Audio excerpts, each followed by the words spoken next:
নমস্কার।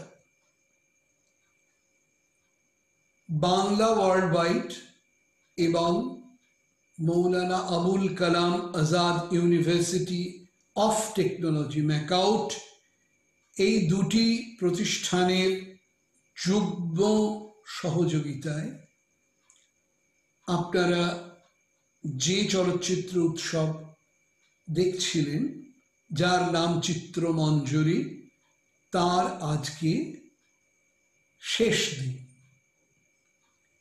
ছাত্রছাত্রীরা ছায়াছবি তৈরি করেছেন, তাদের সাধ্যমতো করেছেন, অত্যন্ত দক্ষতার সঙ্গে কেউ কেউ করেছেন। আপনারা তার মূল্যায়ন করবেন। ছাত্রছাত্রীরা তোমরা জানো এবং গুরুজনরাও জানেন, আমাদের ছেড়ে চলে গেছেন সৌমিত্র চট্টোপাধ্যায়। সৌমিত্র চট্টোপাধ্যায় একজন উজ্জ্বল ব্যক্তিত্ব চলচ্চিত্রের। আমরা সৌমিত্র চট্টোপাধ্যায় বলতেই সত্যজিৎ রায়ের কথা ভাবি, যার ছবিতে 1959 সালে 1959-এ অপুর সংসারে তার যাত্রা শুরু। কিন্তু সত্যজিৎ রায় ছাড়াও তিনি কাজ করেছেন বড় বড় চিত্র পরিচালকের সঙ্গে। তপন সিংহের সঙ্গে করেছেন ঝিন্দের বন্দি, করেছেন ক্ষুদিত বাসান তপন সিংহের সঙ্গে। তপন সিংহের সঙ্গেই তিনি করেছেন আবার আতঙ্ক। তরুণ মজুমদার যখন যাত্রিক গোষ্ঠী থেকে বেরিয়ে আসেন, তখন তরুণ মজুমদারের পরিচালনায় তিনি করেছেন এতটুকু বাসা। পরবর্তীকালে তরুণ মজুমদারের পরিচালনায় করেছেন সংসার সীমান্তে, একটি চোরের ভূমিকা অভিনয় করেছেন। আমার নিজের অভিজ্ঞতা হয়েছিল তার সাথে দুটি টেলিছবি করার। এছাড়া দূরদর্শনের নানা অনুষ্ঠানে তার মুখোমুখি হয়েছি।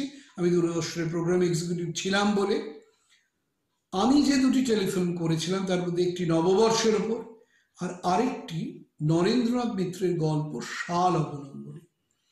তার নাম ছিল অন্তরে অন্তরে, প্রায় 2 ঘন্টার একটি টেলিছবি। সেই টেলিছবিতে অনবদ্য অভিনয় করেছিলেন। আজকে অন্য দিনের মতো 3টি ছবি দেখবেন। এবারে বলি, এছাড়াও এই যে এতজন প্রত্যেক দিন বলেছেন, প্রত্যেক দিন 3টি ছবির শুরুতে বলেছেন, তাদের বলার ছোট ছোট অংশ নিয়ে একটি কোলাজ তৈরি হয়েছে, সেটি আপনারা দেখতে পাবেন, ছাত্রছাত্রীরা দেখতে পাবেন। Abul Kalam Azad university of technology এবং বাংলা ওয়ার্ল্ড ওয়াইডের যৌথ উদ্যোগে গত 28শে অক্টোবর থেকে চলচ্চিত্র উৎসব, ছাত্রদের চলচ্চিত্র উৎসব চিত্রমঞ্জরি আয়োজিত হচ্ছে, আপনারা জানেন। এবং আপনারা জানেন যে গত 28 তারিখ থেকে এই চলচ্চিত্র উৎসবে 58টা শর্ট ফিল্ম দেখানো হয়েছে।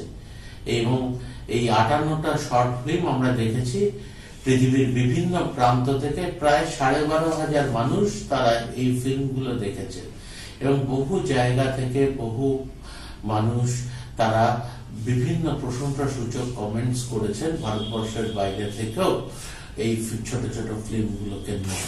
এবং এটা আমাদের কাছে খুবই আশাব্যঞ্জক, কারণ এই ছোট ছোট ছোট যে ফিল্মগুলো, যা শর্ট ফিল্ম, এবং এই ফিল্মগুলো ছাত্রছাত্রীরা তৈরি করেছে লকডাউনের সময় নিজস্ব মোবাইলকে কাজে লাগিয়ে। এটা একটা গুরুত্বপূর্ণ ডেভেলপমেন্ট বলে আমরা মনে করি। এবং এই ফিল্মগুলো যখন দেখানো হয়েছে, তখন ফিল্ম জগতের সঙ্গে সংশ্লিষ্ট যারা রয়েছেন বিশিষ্ট কয়েকজন মানুষ যারা যুক্ত, যারা ফিল্ম পরিচালনার সঙ্গে, ফিল্ম রেকর্ডিং এর সঙ্গে, ফিল্মের বিভিন্ন বিষয়ের সঙ্গে যারা যুক্ত, তারা ফিল্ম সম্পর্কে তারা বক্তব্য রেখেছেন বিভিন্ন বিষয় নিয়ে। এবং আমার মনে হয় যে এই বক্তব্যগুলো ছাত্রছাত্রীদেরকে উৎসাহিত করবে, অনুপ্রাণিত করবে ভবিষ্যতে ভালো কাজ করার জন্য। এবং আমি আশা করি যে ভবিষ্যতে আজকে যারা আমরা নাম দিয়েছি, আপনারা জানেন যে চলচ্চিত্র মঞ্জরি মানে বার্ড, পরবর্তীকালে যে এই উৎসবে যারা রয়েছেন তাদের মধ্যে থেকে বেশ কয়েকজন মুকুলিত হবেন এবং ভবিষ্যতে তারা একজন ভালো চলচ্চিত্রকার হিসেবে পরিচিত হবেন, এই আশা আমার রয়েছে। এবং এই অনুষ্ঠানের সাফল্য থেকে আমি মনে করি যে আমরা আগামী দিনে আরো বড়ভাবে, আরো ভালোভাবে, আরো বিভিন্ন দেশ, কয়েকটি দেশকে যুক্ত করে আমরা এই ধরনের উৎসব করব। ধন্যবাদ।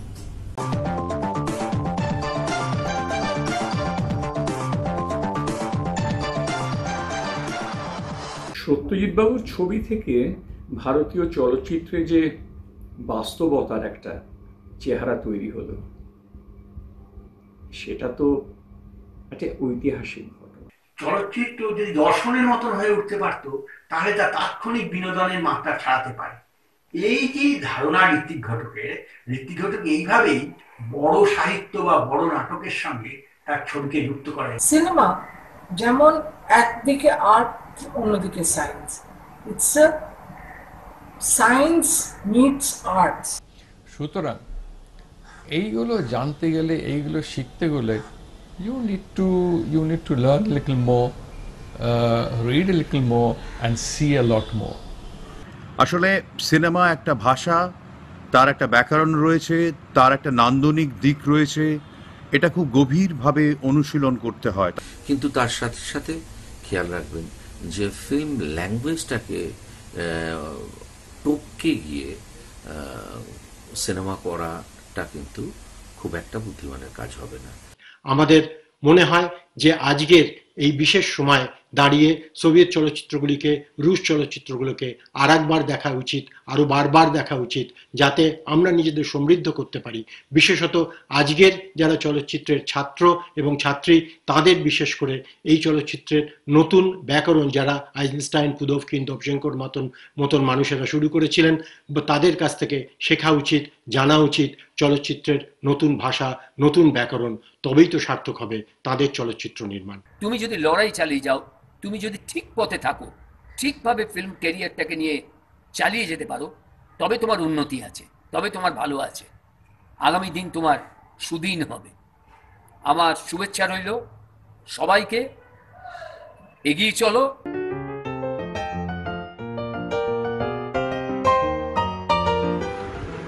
আমি doctor Soma Ghosh, Hiralal Majumdar memorial college for উইমেনের অধ্যক্ষা, মৌলানা আবুল কালাম আজাদ ইউনিভার্সিটি অফ টেকনোলজির উপাচার্য মহাশয় এবং সমস্ত অধ্যাপক, অধ্যাপিকা এবং এই কর্মশালার উদ্যোক্তাদের কাছে একান্ত কৃতজ্ঞ, কারণ তারা আমাদের ছাত্রীদের এবং শিক্ষিকাদের কাছে এনে দিয়েছেন একটি অনবদ্য সুযোগ নিজেকে প্রকাশ করার, নিজের প্রতিভাকে পরিশীলিত রূপে উপস্থাপনা করার।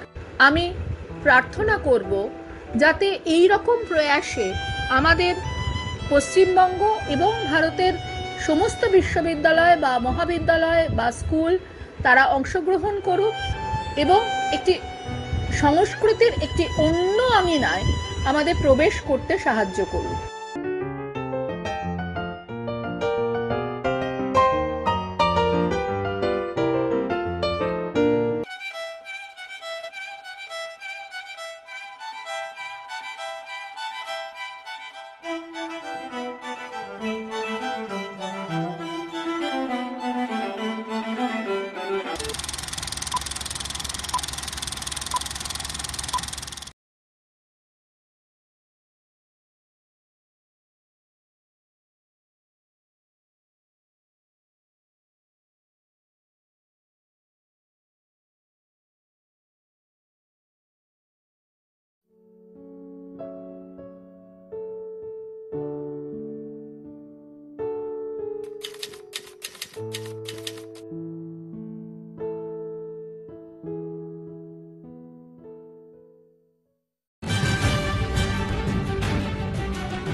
Hello, this is Adiyata from Heritage Academy and I submitted my short film titled as Linked on the Macau Film Festival, and it has been really a very different experience for me because we had to submit the short films online in the website.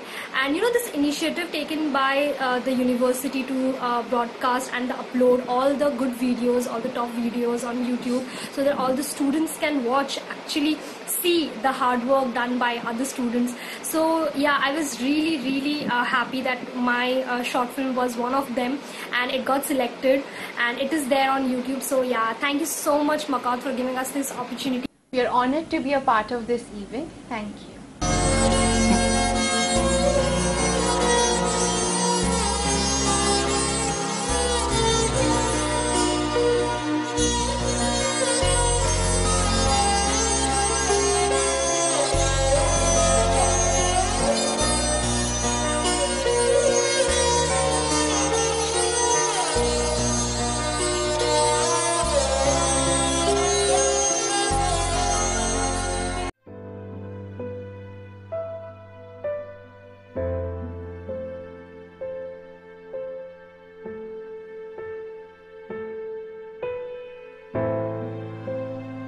ये देखो, हमारा area hotspot declare हो चुका है। अब ना हम कहीं बाहर जा सकते और ना कोई हमारे घर आ सकता है।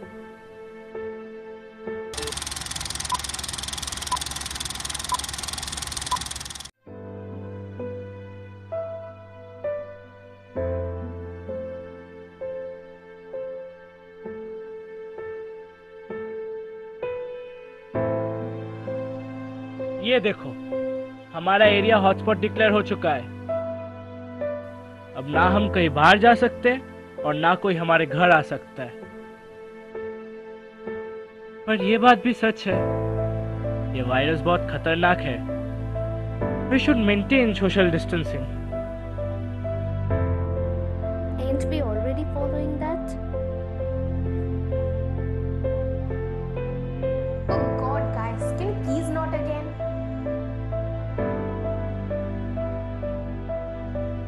चिंता मत करो, I had a talk with her.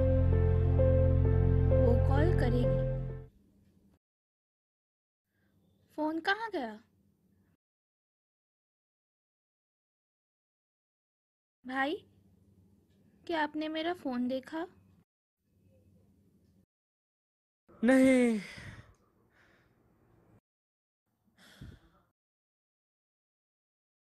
देवादी, क्या आपने मेरा फोन देखा? मिल नहीं रहा है। मेरे को नहीं पता।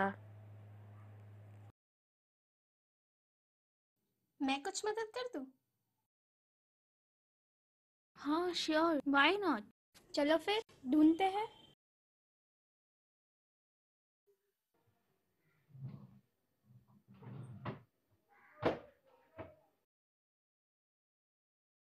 यहाँ भी नहीं है। सुबीना से एक भी काम ठीक से होता नहीं है क्या? अभी फोन नहीं मिला तो लॉयर से बात कैसे करेंगे? सच रिस्पॉन्सिबल। तुम चिंता मत करो, मैं एक बार कॉल करके देखता हूँ। यही कहीं होगा शायद।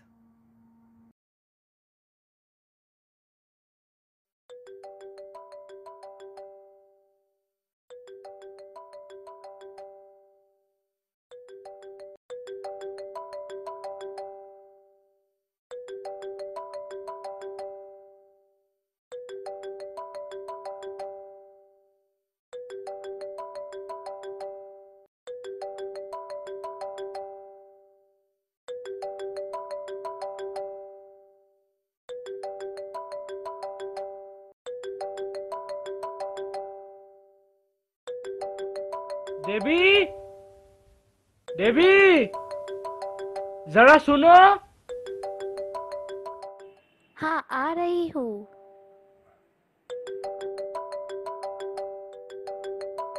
हाँ भैया, बोलो क्या हुआ? अरे ये तो हमारी कॉलेज की पिक्चर है ना। देखो देवादी का हंसना कितना फनी हुआ करता था। मेरे पास और भी तस्वीरें हैं, दिखाती हूँ।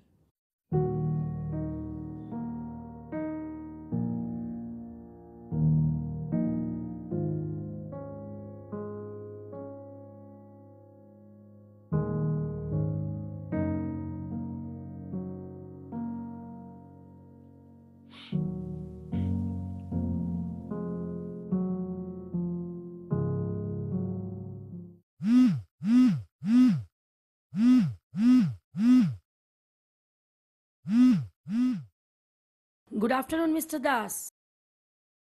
I hope you know that our area has been declared as the hotspot zone for this coronavirus. Sorry, I cannot come now. The other day I had a word with Mrs. Mitra. I hope she has told you. So, what have you decided? Please let me know. जी, हमने ये सोचा है कि जी, हम सब ने यही सोचा है कि हम अपने वसीयत के कुछ हिस्से पीएम केयर्स फंड और सीएम रिलीफ फंड में देना चाहते हैं, कोरोना वायरस इन्फेक्टेड पेशेंट्स के लिए और उन तमाम डॉक्टर्स और पुलिस ऑफिसर्स के लिए जो घर के बाहर तैनात है हमारे रक्षा करने के लिए। Expecting a yes from everyone. हाँ, हम सभी कंट्रीब्यूट करेंगे। हम भी करेंगे। हाँ चलो, सभी कंट्रीब्यूट करेंगे फिर।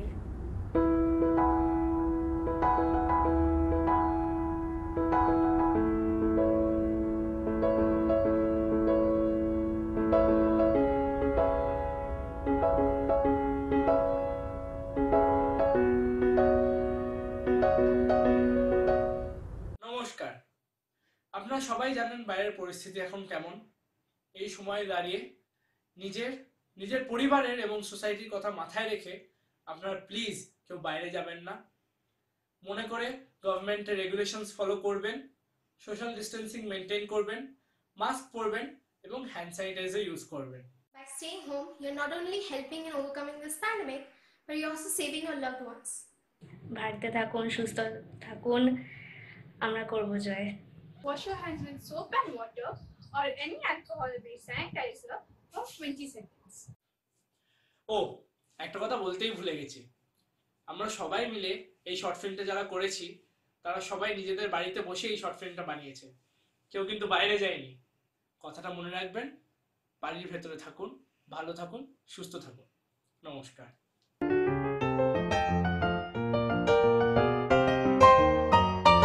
we also thank Makout for giving us such a platform to showcase our talent, and this experience will not only help us in our future work, but this will also provide us with the necessary motivation to keep going and keep continuing. Thank you.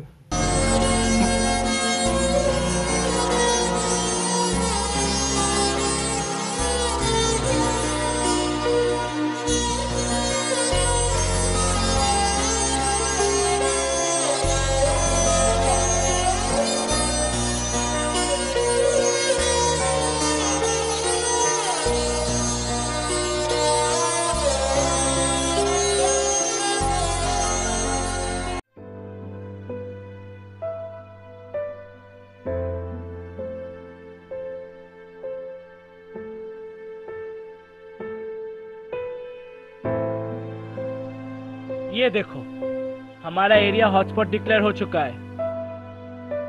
अब ना हम कहीं बाहर जा सकते और ना कोई हमारे घर आ सकता है। पर यह बात भी सच है,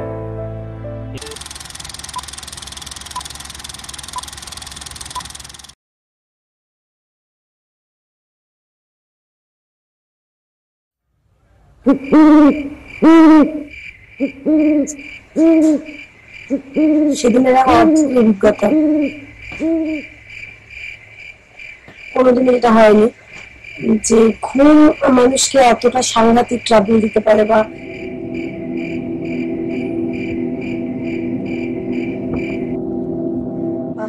ঘুমের জন্য পৃথিবীটা মনে হচ্ছে সব শেষ হয়ে গেল, এটা কোনোদিন হবে বলে ভাবিনি।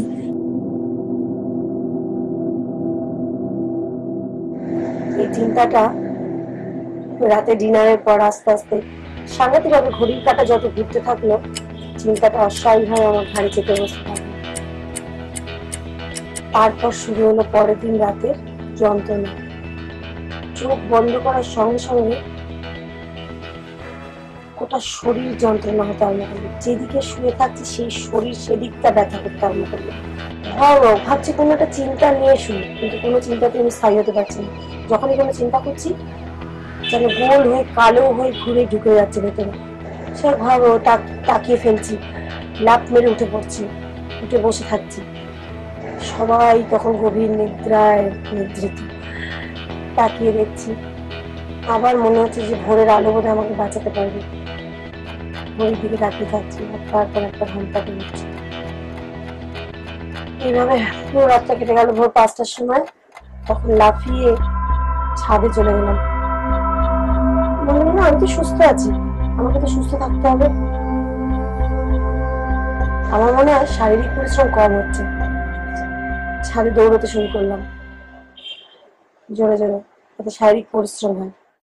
এটা প্রায় 2-3 দিন 4 দিন চললো। শরীর আস্তে আস্তে সাংঘাতিক দুর্বল হতে শুরু করলো। 4 দিন কোনো মুহূর্তের জন্য না ঘুমিয়ে থাকা। তারপর ডাক্তারের সাথে যোগাযোগ।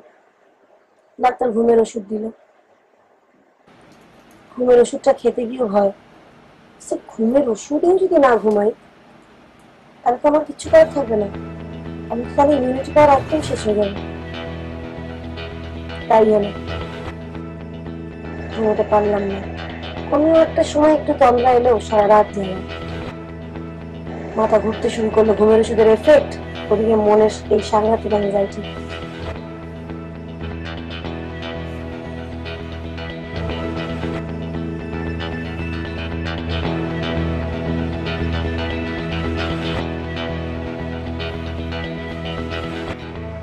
অর্থতারের মৃত্যু ভয় আসতে আরম্ভ করলো। ভাবলাম সাধারণ ঘুমের জন্য আমার এই অবস্থা।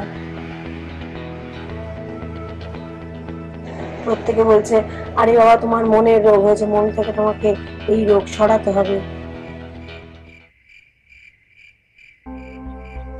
একদিন আমার বন্ধু আমাকে ফোন করলো।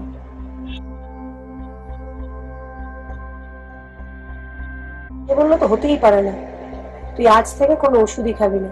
ওষুধ খেয়ে যখন রাত জাগছিস, ওষুধ না খেয়ে রাত জাগ। সেদিন থেকে ওষুধ ছুঁড়ে ফেলে দিলাম, যে না ঘুমাবো তো ঘুমের ওষুধ আমি খাবো না। ম্যাজিকের মতো কাজ করলো। চোখ বন্ধ করে, কারণ সেদিন আশাই করেছি ঘুমাবো না। অদ্ভুতভাবে মুক্তি পেলাম। মাঝরাতে কখন ঘুমিয়ে পড়েছি, সকালবেলা ঘুম থেকে উঠে মনে হলো আমি বিরাট বড় জয় করেছি। আমি তো ঘুমিয়েছি, আমি তো ঘুম থেকে উঠলাম, তো সাংঘাতিক একটা লাভ। দেবদূতের মতন এসে ওই বন্ধুটা আমার জীবনটাই বদলে দিল।